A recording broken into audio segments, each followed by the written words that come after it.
Apalagi kalau sudah terpilih seperti periode-periode yang lalu. Bahwa Bapak dipilih berdasarkan mandat. Kenapa? Gak ada gunanya. Insya Allah ada gunanya Pak, dan berkat dan ibadah Bapak datang ke sini.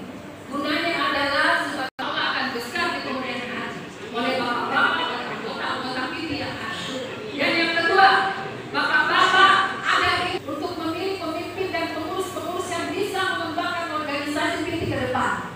Itu adalah organisasi yang luar biasa. Saya adalah, kalau di PITI kan ada 3 anggota. Ada anggota biasa, ada suami saya tentara. Saya dibatasi oleh